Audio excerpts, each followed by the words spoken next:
1 महीने से ज़्यादा आंसर की का तो कोई अपडेट हमारे पास है नहीं और यूजीसी नेट एक ऐसा एग्ज़ाम है जो सिर्फ़ 1 सब्जेक्ट या 2 सब्जेक्ट्स में नहीं होता बल्कि टोटल 87 सब्जेक्ट्स में कराया जाता है एंड 30 प्लस डेज़ हमारे पास हो गए हैं और हमारे पास एक भी प्रोविज़नल आंसर की का अपडेट अभी तक नहीं है। रिस्पॉन्स शीट के बारे में हमें कुछ नहीं पता है, अकाउंटेबिलिटी यहाँ पर ज़ीरो है।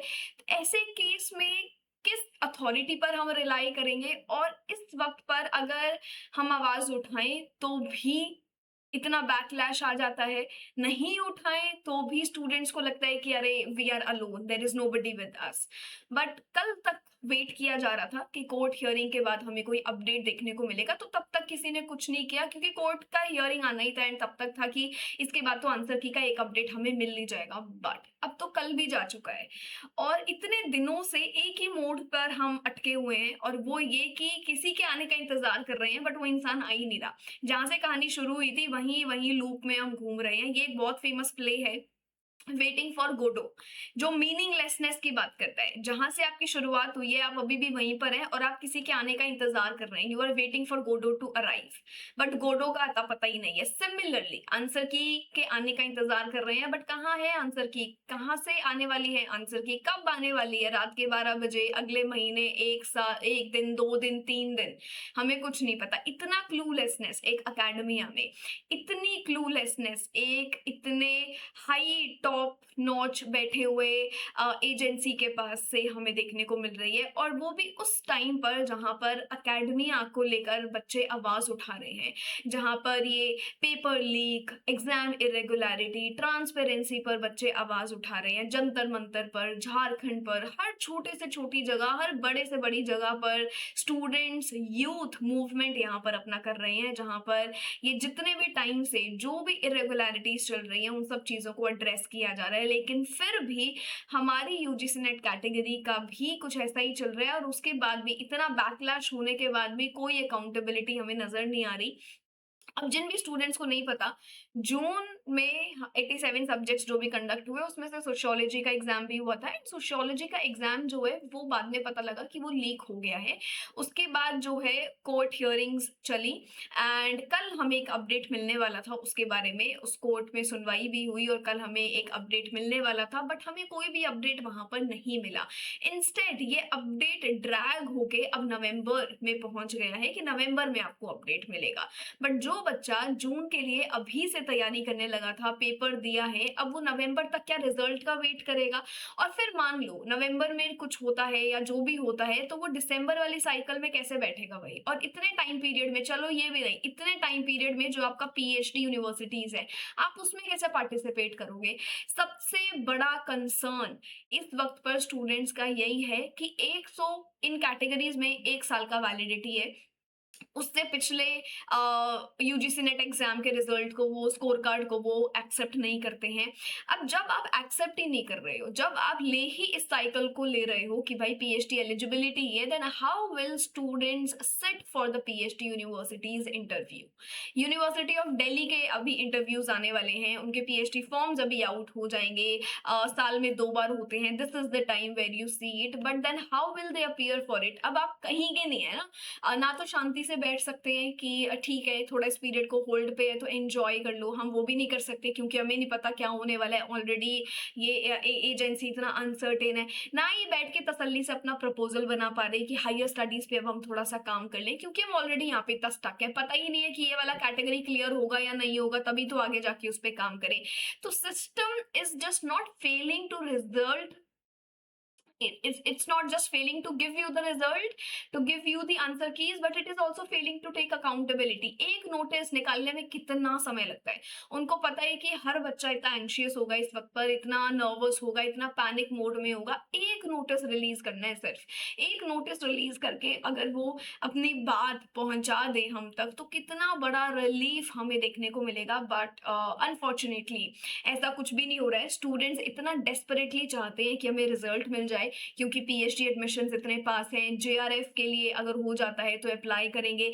अच्छा, ऐसी यूनिवर्सिटीज, अब जेएनयू के फॉर्म्स आउट हो गए। जेएनयू में तो कुछ सब्जेक्ट्स ऐसे हैं जो सिर्फ जेआरएफ अगर आपका क्लियर हुआ है तो ही आप अप्लाई कर सकते हो। Now what about them? Assistant professor की अपॉइंटमेंट्स आ रही है, इतने सारे स्टूडेंट्स रिलाई कर रहे थे कि यूजीसी नेट क्लियर हो जाएगा, फटाफट से एपी एग्जाम के फॉर्म को भर देंगे।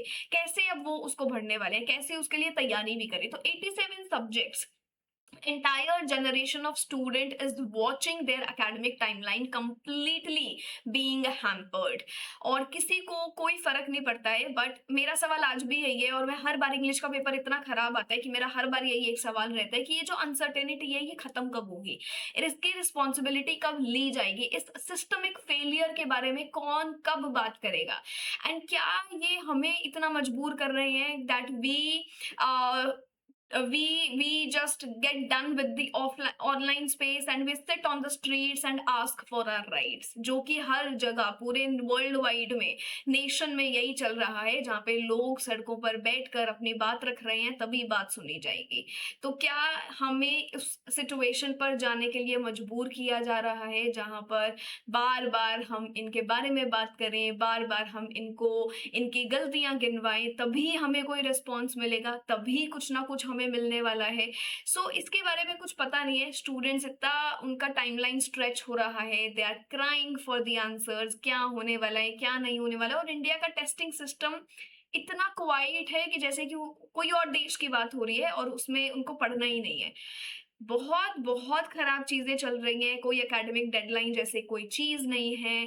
But anyways I really hope कि हमें कोई अपडेट तो मिले। बट मैं अभी भी बहुत सारे स्टूडेंट्स को सिर्फ पुश करने की कोशिश करती हूँ कि ये जो टाइम आपको मिला है ना, आई नो हम हर चीज़ को इतना भी पॉजिटिवली नहीं देख सकते, बट मे बी हम इस टाइम को थोड़ा सा यूज़ कर ले अपने पीएचडी प्रपोजल के लिए। या फिर मैं तो बहुत ओपनली बोलती हूँ कि do not rely for just this one exam, open your gateways for your SET, for your GATE, for your AP exams.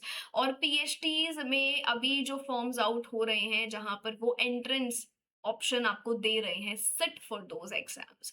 आपकी तैयारी ऑलरेडी है, यू हैव द पोटेंशियल, उन एग्जाम्स में पार्टिसिपेट करो, enrol yourself into PhD, enrol हो जाओ तो ये एग्जाम वापस दे देना, फेलोशिप मिल जाएगी और आपकी वहां से क्लेम हो जाएगी। क्योंकि इस तरीके से सिर्फ बैठे रहना हमारा फ्लो बिगाड़ देगा, हमें बहुत ज्यादा एंशियस कर देगा, and this should be the last thing that we should be anxious about. But क्या ही कर सकते हैं अभी, और इसके सॉल्यूशंस देना मुझे भी बहुत खराब लगता है इस टाइम पर, because we all are the adult learners. And ऐसे मैं कोई बच्चे को कंसोल नहीं कर रही हूँ यहाँ पर, कोई छोटा बच्चा है और उसे कंसोल कर दिया टॉफी देके, चॉकलेट देके, या कोई भी बात कह के। आई नो कि शायद मेरी इन बातों का कोई फर्क भी नहीं पड़ेगा आपको, और आपको भी ये लगेगा कि अरे मैम आप क्या जानो हमारी कंडीशन और हमारा सिचुएशन, हम हैं जिन्होंने एग्जाम दिया है। But I know may be I won't be able to feel what you feel, but it still matters, it still concerns me. I was there throughout in those batches, in those times with those students, and I know what are they doing right now. I know how much it is affecting them, and it is affecting us as well. It is hampering our work, it is hampering the entire idea of academic and the entire it makes me question। and वो जो idea होता है ना of whom to trust, वो एक सबसे बड़ा question mark है जो मेरे दिमाग में रहता है। बट मे बी मतलब एक अपडेट तो मिला है कि 87 सब्जेक्ट्स सारे के सारे हैम्पर ना हो, रिजल्ट जल्दी से अनाउंस कर दिया जाए। और ये जो नवंबर तक का डिले चल रहा है, तो यहाँ पर उन स्टूडेंट्स ने ये फाइनलाइज किया है कि हम यहाँ पे फ्रेश केस अब रजिस्टर करेंगे ताकि हमें हियरिंग डेट जल्दी मिले, और उससे रिलेटेड जिसके जो भी सजेशंस हैं वो सजेशंस भी आप वहाँ पर दे सकते हो कि भाई कुछ चीज़ें और एड्रेस करनी है और क्या सजेशंस हैं। So they are open for that, उन्होंने अपना ईमेल आईडी भी प्रोवाइड किया है। अब यहाँ पर एज एन एडटेक इंस्टीट्यूशन हम क्या कर सकते हैं, आपके लिए ट्विटर कैंपेन चल रहा है। एक तो पता है बहुत सारे स्टूडेंट्स पार्टिसिपेट भी नहीं करते हैं। You don't know the value of the online campaigning, online questioning. जब कोई भी मीडियम हो आज के टाइम पर, जब हम क्वेश्चनिंग करते हैं तो उसका एक रिजल्ट हमें देखने को मिलता है। एंड अब जब हम इतना परेशान हैं ही, जब हम इतना स्क्रॉल कर रहे हैं, then why not participate in those campaigns. आपके लिए ड्राफ्ट्स बना के भेजे जा रहे हैं, मेल किए जा रहे हैं, आपके लिए ट्विटर पर कैंपेन चल रहे हैं, और अगर आप इन सब का हिस्सा नहीं है तो आप उनका हिस्सा बनिए, ज्यादा से ज्यादा उन्हें रीट्वीट करो, उन चीजों पर बात करो ताकि वो चीजें हायर अथॉरिटीज तक पहुंचे।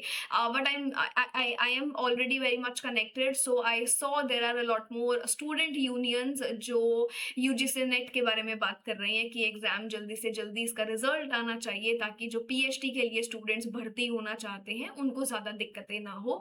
But this should end. It's so horrible. It's so horrible that it's giving a lot of discomfort to the students, and academia is not meant, or it is not supposed to do that. It is known for its value of education, and हम इतना NEP की बात करते हैं, इतना हम NTA की बात करते हैं, बट वो सिर्फ उनकी पॉलिसीज ही हैं, वो कुछ भी प्रैक्टिकल तो नहीं ही हो रहा है। इतने टाइम से ये सारे एग्जाम्स खराब हो रहे हैं कि स्टूडेंट्स को अगर मौका मिले ये सब छोड़ के एक प्लान बी पर जाने का, they are openly going for it, they are openly going for it. But ये एग्जाम ऐसा है जो हमारा एक मीडिएटर बन चुका है to get on to the higher ladders that we want to go in our life, कि हमें असिस्टेंट प्रोफेसर बनना है, PhDs करनी है रिनाउंड यूनिवर्सिटीज से, उन सब के लिए एक मिनिमम एलिजिबिलिटी क्राइटेरिया है UGC नेट जो हमें करना पड़ेगा। बट आपके क्या ओपिनियंस है, आप इस वक्त पे क्या फील कर रहे हैं, ये मुझे जरूर बताना है। एंड मुझे पता है अभी भी बहुत सारे स्टूडेंट्स या बहुत सारा ऐसा कमेंट सेक्शन मुझे देखने को मिलेगा जहां पर बच्चे बोलेंगे कि कोई सॉल्यूशन तो दिया ही नहीं वीडियो में, ऐसे ही वीडियो बना लिया। तो देखो हमेशा डुअल पर्सपेक्टिव्स होते हैं। If we show up and if we talk about the very idea of what is giving us the discomfort, तो उसमें भी कुछ ना कुछ नेगेटिव्स देखने को मिलेंगे। और अगर अपन नहीं आते हैं और मैं अपने ही बबल में हूँ और मुझे क्या ही फर्क पड़ रहा है और मैं वीडियो नहीं बनाऊं, तो भी स्टूडेंट्स बोलेंगे कि अरे स्टूडेंट्स के लिए कौन ही खड़ा होता है, nobody is there own. But we are here for students, we are made by students, we work for the students. So आप कुछ भी कहें, but I will come and I will use the channel, I will use my voice, and I have that privilege to use my voice because we have a medium today. So अगर वो कुछ जन तक भी पहुंचता है तो भी मैं अपनी आवाज के थ्रू वो सारी एरियाज में पहुंचने की कोशिश करूंगी। इंग्लिश का एग्जाम जब जब होता है, जितनी बार चीजें खराब होती है, at least I try, I show up, I make multiple videos so that कि वो कुछ जगह तक तो पहुंचे। And if you feel connected with this video तो ज्यादा से ज्यादा इसे शेयर करना। एंड अगर कोई चैनल पर पहली बार आया है फॉर दिस नोटिस, तो मेरा नाम अदिति है, पेपर 2 इंग्लिश में आपके साथ लेती हूँ। और ये चैनल सिर्फ इसीलिए बनाया गया है स्टूडेंट्स के लिए कि उन्हें सारे अपडेट्स यहाँ पर मिले, सारी वैकेंसीज के बारे में पता लगे, PhDs नोटिस के बारे में पता लगे, और जो भी आपके सेट और AP एग्जाम्स हो उसके लिए आपको फ्री तैयारी कराई जाए। तो डेली मैं यहाँ पे अभी भी मैं डेली आती हूँ यहाँ पर 10:30 बजे आपके साथ क्लास लेने, इंग्लिश के लिए, लिटरेचर के लिए। तो आप ज्वाइन कर सकते हो यहाँ पे। एटम बैचेस आपके ऑलरेडी आउट है। आपको लगता है कि भाई ये एग्जाम नहीं, मुझे तीनों की इकट्ठी तैयारी करनी है, तो मुझे बस रिसोर्स मिल जाए और काम खत्म, तो ये रिसोर्स आपके पास है, आप इसको बढ़िया तरीके से ज्वाइन कर सकते हैं। बाकी rest of the decision is yours. But इस वीडियो के बाद आपका ओपिनियन क्या है, what do you feel after watching this video, comment section में मुझे बताना जरूर, बिकॉज ये वाला जो सेशन है ये मैं इंटरेक्टिव रखना चाहती हूँ।